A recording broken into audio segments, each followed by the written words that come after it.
पास मिल गया है। गुरुदेव श्री चरणों में नमन।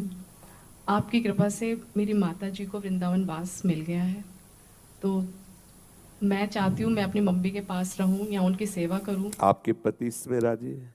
नहीं, अभी उनसे मैंने बात नहीं करी। नहीं, आप बात कीजिए, उनको राजी कीजिए, प्रार्थना कीजिए, उनके चरण पकड़िए, उनसे विनय कीजिए कि मेरी हार्दिक इच्छा है, आपकी कृपा से ही मुझे ऐसा सौभाग्य मिल सकता है। आप उनको राजी कीजिए, माँ के साथ रहिए, कोई परेशानी नहीं, पर पति को राजी कर लीजिए।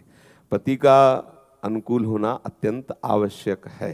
यदि वो दुराचारी हो, यदि वो नाना प्रकार के कुमार्गगामी हो, तो फिर तो तजिए ताहि कोटि बैरिशम यद्यप परम स्नेही।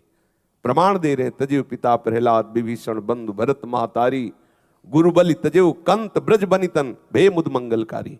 ये सब मंगलकारी, मंगल करने वाले बन गए।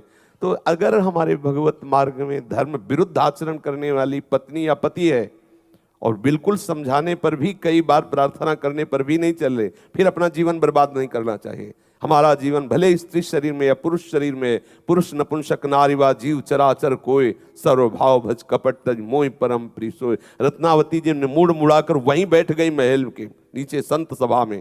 माधव सिंह ने कितना विरोध करने के आखिरकार चरणों में गिरना पड़ा। यदि हमारा जीवन सच्चे मार्ग के पथिक भगवत मार्ग में, तो कोई भी हो अंत तो गत्वा उसको चरण पकड़ना ही पड़ेगा। और इसमें राजी नहीं, ये जीवन बर्बाद नहीं होने देना चाहिए कि भाई अब ऐसा नहीं, चाहे स्त्री शरीर हो चाहे पुरुष शरीर हो, ये केवल पोशाक है। हम सच्चिदानंद प्रभु के अंश है और अपने अंशी को प्राप्त करना है हमारा परम लक्ष्य है। ये भक्ति है, या अपने स्वरूप का बोध करके जीवन मुक्त हो जाना हमारा परम लक्ष्य है। इसमें स्त्री पुरुष शरीर साधक या बाधक नहीं है।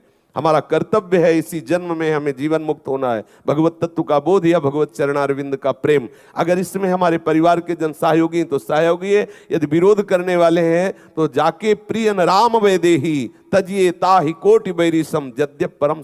अंजन कहा आंख जो फूटे, बहुतक कहो कहाँ लो, नाते नेह राम के मनियत सुहृद सुसेव्य जहाँ लो। बिल्कुल नहीं, इसमें चूक नहीं करनी चाहिए।